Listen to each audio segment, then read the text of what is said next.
Moses Brown, Pacers bound. They need a center. It's going to be him. What can he bring to the Pacers if and when he hits the floor? Plus, the Madden season is underway. Players that deserve your attention, as the Pacers always have a connection there. And Pacers Rockets tonight. A lot to discuss on today's Locked On Pacers podcast.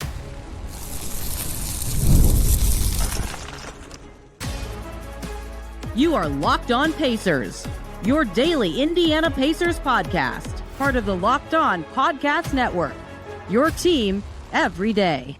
What up, y'all? Happy Wednesday, and welcome into another edition of the Locked On Pacers podcast, where we, of course, talk about the Indiana Pacers. As always, my name's Tony East. I cover the team for Forbes, and today, much to discuss, as usual, in Pacers land. Game tonight in Houston against the mighty, and that's not ironic, Rockets. The Madden season underway, much to discuss there. I know people roll their eyes, but every year a Madden's player ends up on the Pacers, oftentimes contributing at some point. Who's it gonna be? Who's looked good so far? What do you need to watch if you happen to pop in and watch some G League action? But we're gonna lead with the thing going on in Pacerland right now. Moses Brown, a center in the mix for the Pacers. Man, do they need one with a banged up Turner, the injuries with the Achilles to the backup centers. And it's my prediction is, and what makes the most sense is that today, Wednesday, the day this episode comes out, is the day he'll be signed. That delay coming from the leak of the signing, because the Pacers, every day matters with their tax concerns. I broke down yesterday why they possibly didn't sign a center ASAP after the Jackson injury, but now they needed one with Turner banged up as well. Toppin missed a game. It was time, and Moses Brown is the choice. Instead of the cat part and a little bit of the high-level pitch, that's what we got into yesterday today, a little more of a deep dive on what Moses Brown is, right? Because he's really tall. I think everybody kind of has figured that part out. And, if you remember when I talked center options with Eddie, even though we didn't spend a ton of time on Moses Brown, I did ask him if he remembered any particular big games that Moses Brown had against the Pacers, because there was one where I remember him playing very well against Indiana a few years back when he was with, I believe, Dallas. Is when he was going crazy on the boards, because that's his thing. That's what he does. He's pretty quick, and he is so tall that he's a monster on the boards, right? And even in the G League right now, that's what he's been doing, right? He's been playing with the Westchester Knicks this season. He signed with the Knicks for training camp, and then has been down in the G League all season so far in his few games with Westchester. That for some reason, there we go. He's played 4 games with the Westchester Knicks, 18.5 points and 13.8 rebounds per game on almost 70% shooting, right? It's very clear what he can be and what the framework says. Yes, this is what Moses Brown can do and contribute when he's asked to do so in any club. But I wanted to dig more into that, right? Everybody can look and figure out that he's tall. He had, a big game on the glass against the Pacers a few years ago, right? All that. But what is he actually good at? And are those things that the Pacers really need? And I understand if some people said, yes, rebounding alone is something that the Pacers need. You could just stop there and you've got your answer. But like, if he touches the ball or if he's with certain bench groups, what's this going to look like? Because it's going to be what'll be fascinating to me is, and this goes back to discussing earlier, when the Pacers are healthy and Turner is the starting 5, what kind of situations are there, any even, where the Pacers would say, we want Moses Brown as the backup 5 tonight instead of Obi Toppin? And Toppin would still play, obviously, but when would that front court work? The Toppin Brown group, right? When is that their best option available? Some games, playing against bigger teams, I would say that's the option. But like last year with Portland, Moses Brown took 74 shots with the Blazers, right, throughout the whole season. 67 of them were just right at the rim. He is just not a jump shooter in the slightest, right? That includes preseason action there. But he just does not shoot. He does not shoot anywhere, anything besides right at the basket, right? Which is fine. That is what makes sense. 42 layups and 20 dunks and 5 tips, right? Basically no jumpers. He took essentially one jump, according to Synergy's tracking of his shots last year. He took 1 jump shot, 1 runner, 5 hook shots, and the other 67 were right at the rim, right? That ratio is what I think you can expect with the Pacers. And so from a shot profile perspective, I would say think Isaiah Jackson, but with a little less jump shots, right?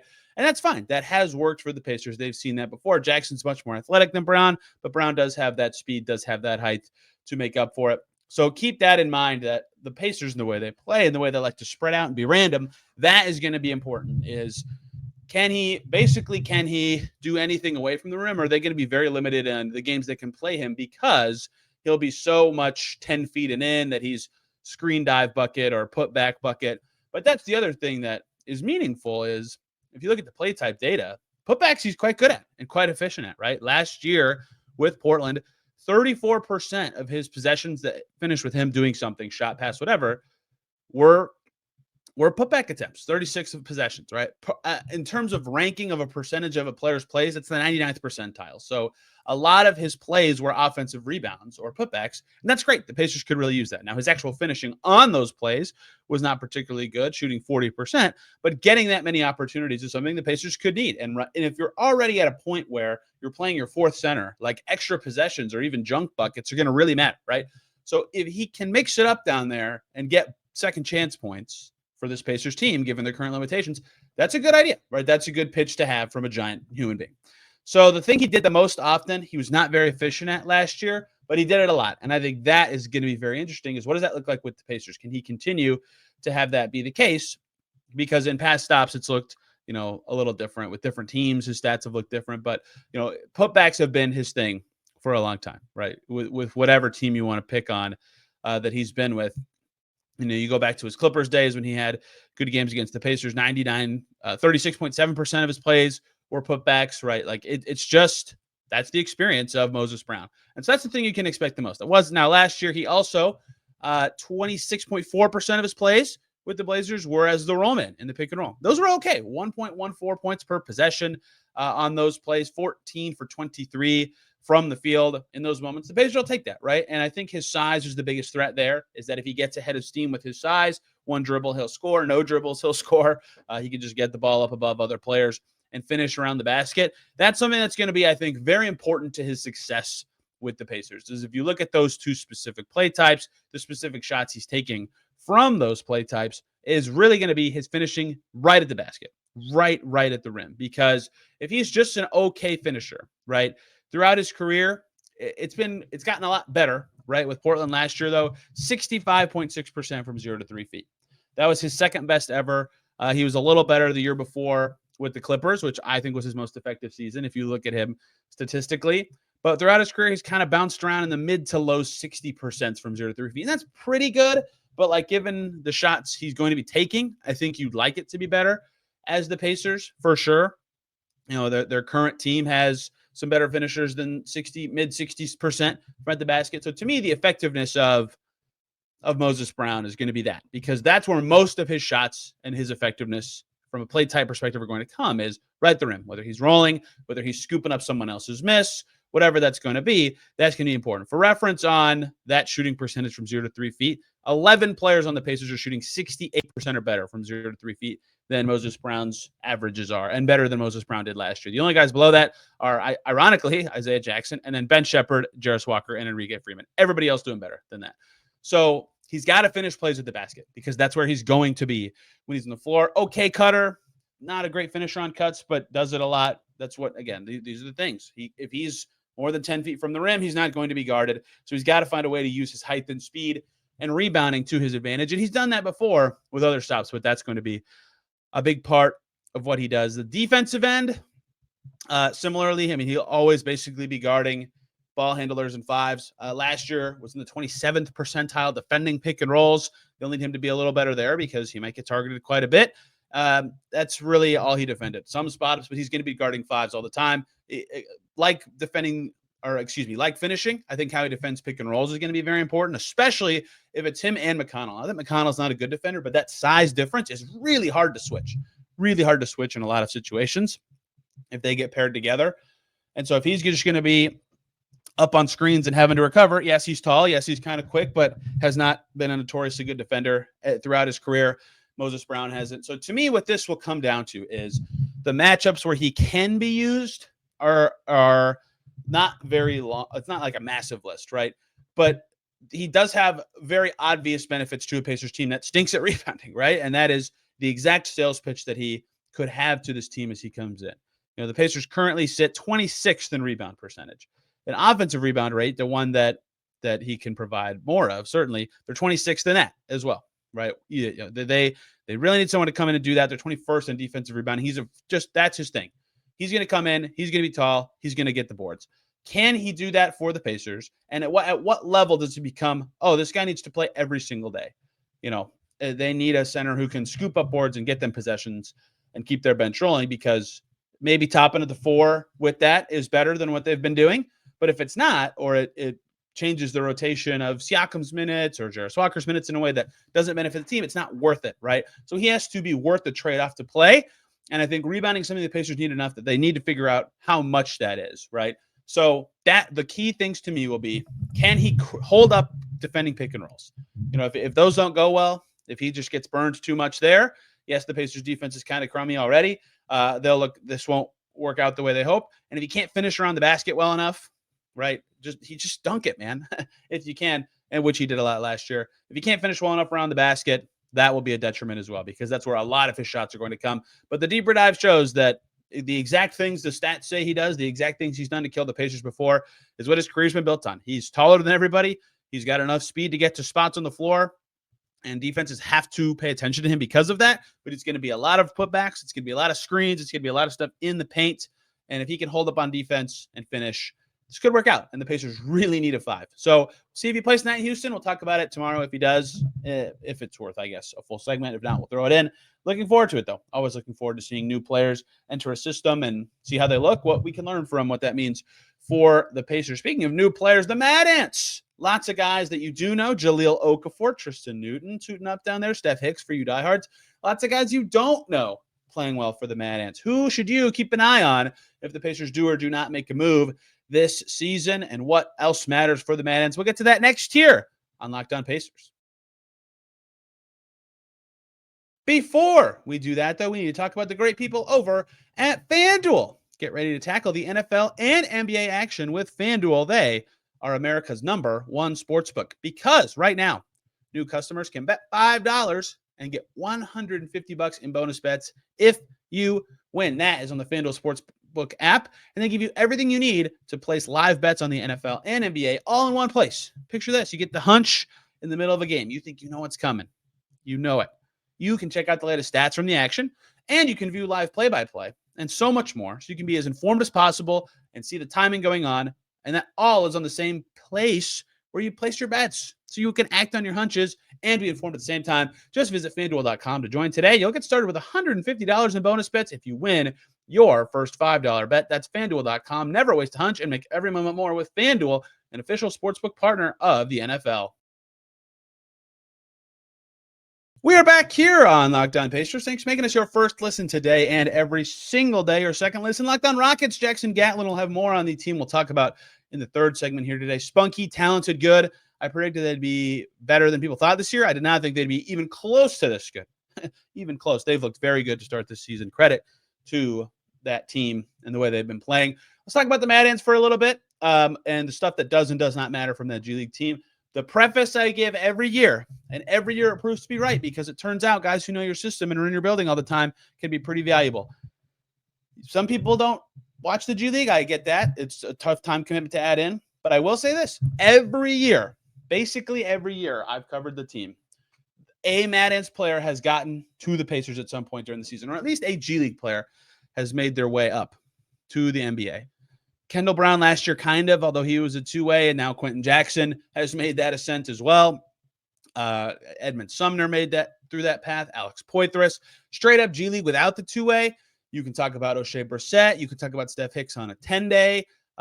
There's certainly more that I'm missing. Trey McKinney-Jones, right? Like all the time, guys get called up from the Mad Ants to the Pacers throughout a season. Gabe York, Justin Anderson. I'm sure there's a bunch that I'm still missing. It is a valuable tool. They play the same style, or at least they try to as much as they can. Tom Hankins was on this podcast a few years ago talking about that relationship. He's their head coach. Just got his 100th win. Congrats to Tom Hankins. So that's a big part of it. Another part of it is the Pacers' two-way players typically play there. Although right now the Pacers are so banged up that they can't really get away with that. And Johnny Furphy, I would expect, would play there when the Pacers are healthy. Again, right now they literally cannot afford that. If he gets hurt, they're screwed. And there's always just good players, right? Last year, Alfred Payton, Jordan Bell back this year, Jahlil Okafor of local intrigue this year. We'll talk about him in just a second. So, yes, I understand that the Mad Ants have maybe one or two players that end up mattering to a Pacers season. And I understand it's a G League and you might not have time to watch the games, but it still matters a great deal. It is almost an extension, and it really is, of the Pacers. And these players are all fighting to either be back in the NBA or get their chance. Playing well in an organization that's done that promotion and had that kind of reward before does matter. So what's happened so far? Well, usually when they play like the Pacers, guys at similar positions do well. Elfrid Payton, for example, last year, point guard, statistical beast, bunch of triple doubles, was great. He's now at the Pelicans organization, as Haliburton was doing great. Right, years ago, you could go through guys on guys. This year so far, it's been the wings for the Mad Ants. Kyle Mangas, who was on this podcast back in August, back for year two at the Mad Ants, he's averaging 17.4 points per game. Good shooter and scorer type, can really just kind of skate by anybody. And Dakota Mathias, their second leading scorer. Many of you remember him for two reasons. One, he went to Purdue for a long time. And two, he played for the Pacers Summer League team. He played well enough that I said, I wonder if he could get up to a two-way. Didn't quite work out because, when Freeman and Newton got on two ways, it wasn't going to happen. And you've all seen why the Pacers kept Jackson. But he played well in Summer League, and he is averaging 16 points a game and shooting 40% from deep on 9 attempts per game. So the standout thing for the Mad Ants so far is those two guys I just said are shooting 15.5 threes a game. This team is getting them up. Cameron McGriff is taking a bunch of threes. Tristan Newton was taking 6 a game. In fact, if you count McGriff and Newton, that's plus the two guys I already said, that alone is 28 threes a game. Does not even count other guys taking threes. So while the Pacers have kind of taken a step back on their three-point attempts this year, the Mad Ants are getting them up. And Mangas and Mathias have been a big part of that, as have the other guys I just said. So if you do check in, watch those two guys. If the Pacers need a wing or they're going to promote someone to a two-way, both of those players, Mangas and Mathias, are two-way eligible. I would keep an eye on them as of right now. I would also keep an eye on Davion Harmon. Don't know much about him. Pacers acquired him Mad Ants, acquired him in a trade this offseason. I didn't know much about him, I should say, from Westchester. That dude can score and pass, and he's just got shake, man. It's really, really fun to watch him. I've been very intrigued by him every single game he plays. Currently averaging 15.6 points and 5.4 assists. Team high 5.4 assists for this Mad Ants team. 5 boards as well. Shooting 49% while having a rough season from three. He's really good inside the arc. The amount of speed he has with the ball just stands out every time he's on the floor.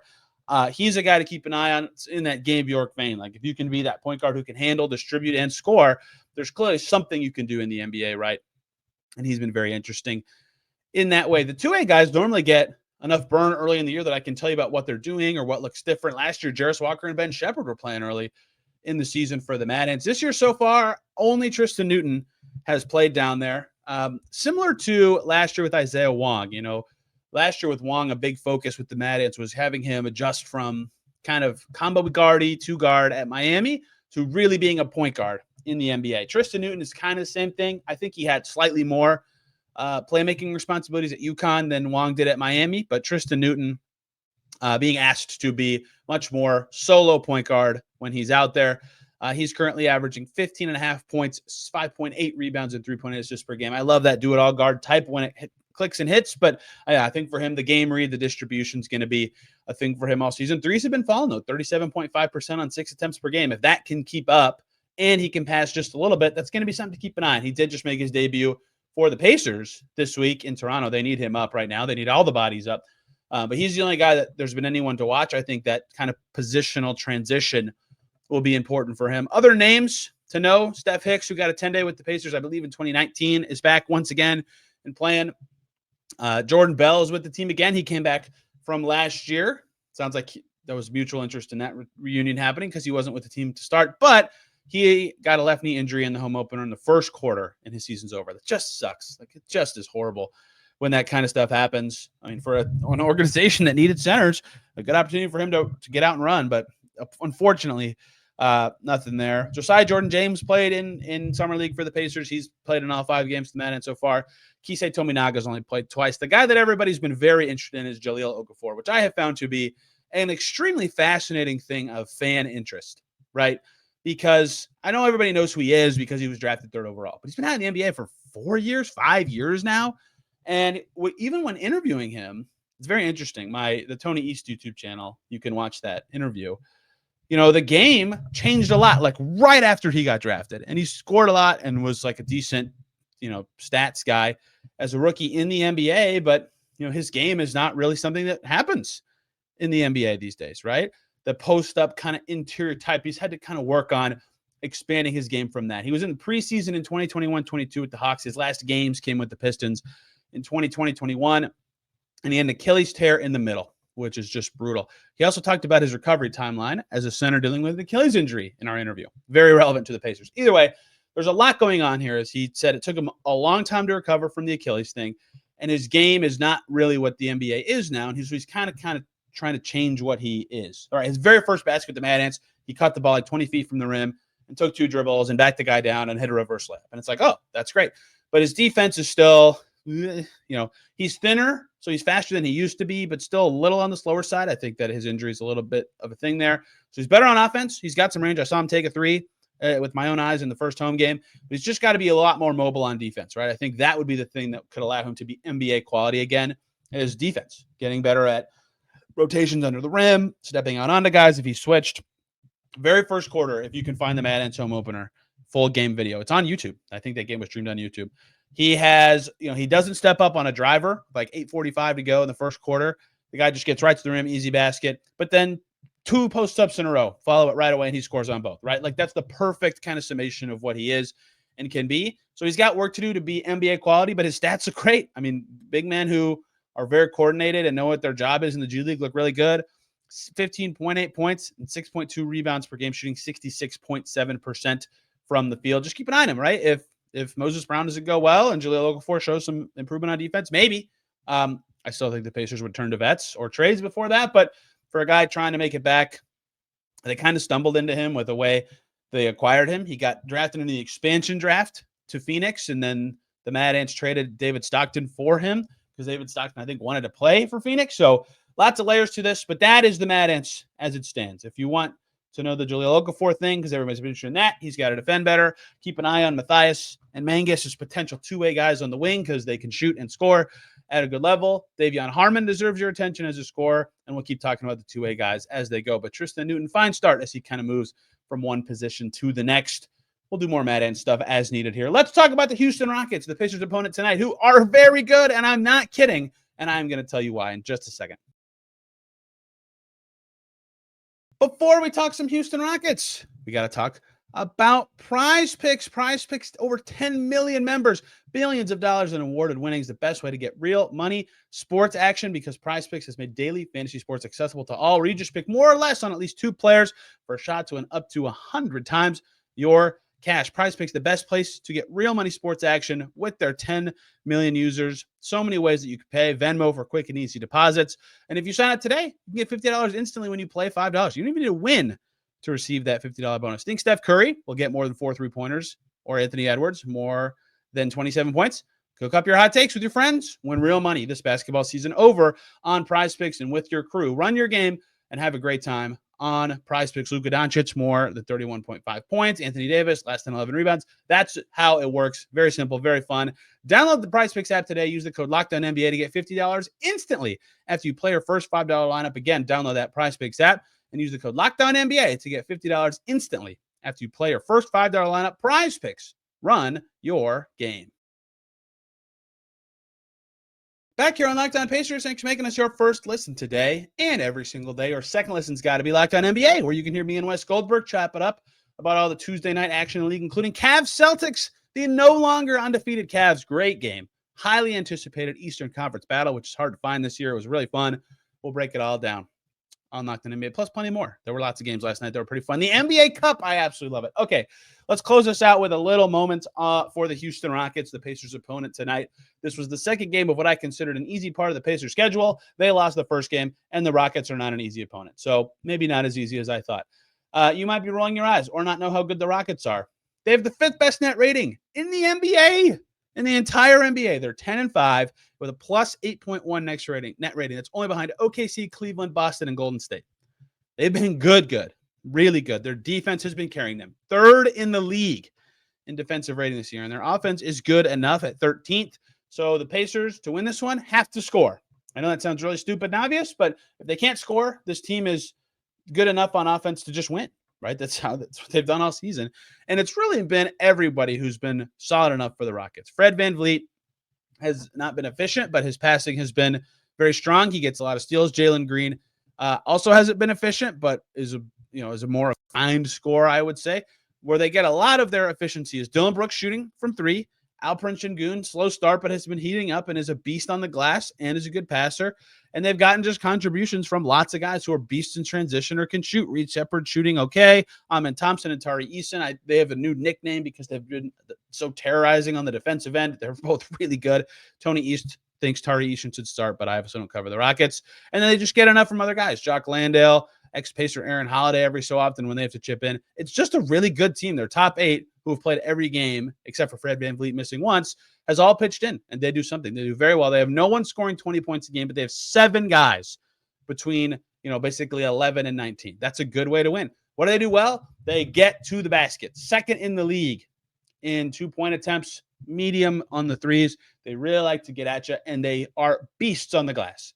If Moses Brown's going to play, this could be a good game for it. The Rockets, as it stands, second in the league in defensive rebounds per game, first in offensive rebounds, and first in rebounds. They are getting them. Alperen Sengun, monster.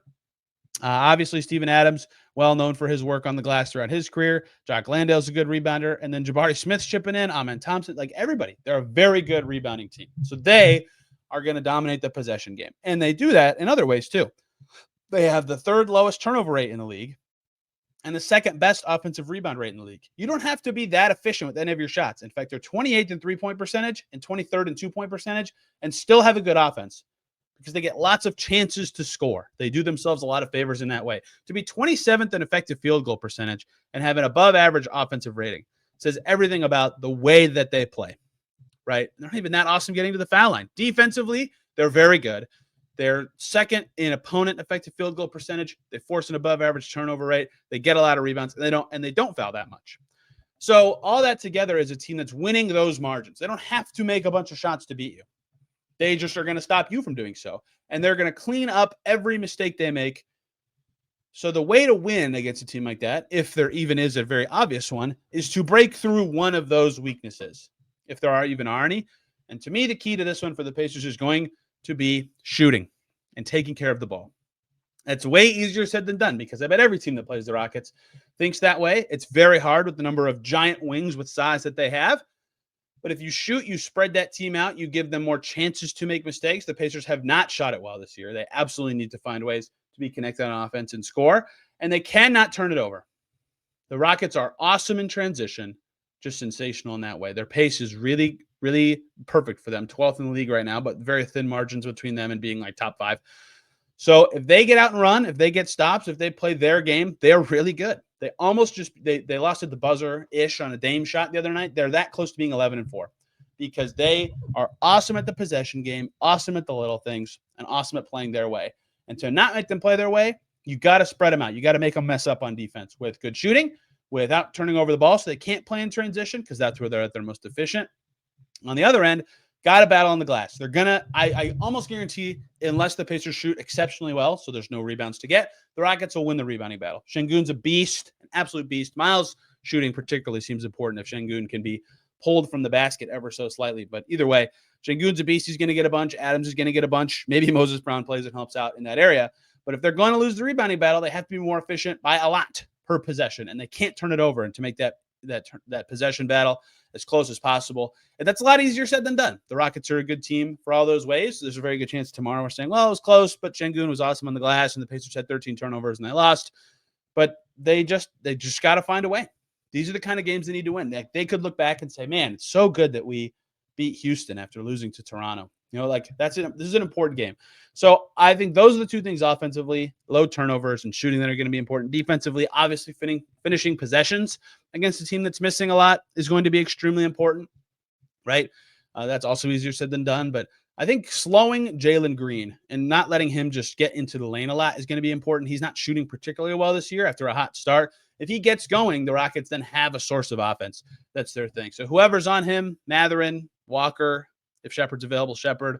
I don't think I haven't looked at the injury report. Those are all going to be important factors for the Pacers tonight. Tough game. They need to avoid that third loss in 4 games. Chance to get closer to 500 with, again, softer schedule coming up. Every game is important for the 6 and 8 Pacers. And we'll break down Pacers Rockets tomorrow. I'm assuming Jackson Gatlin will over at Locked On Rockets as well. Should be a fun game. Back tomorrow talking Pacers Rockets, and whatever happens in that game. Really looking forward to it. I am on Twitter if you want to yell at me about something or talk to me about something at Tony R. East and Blue Sky.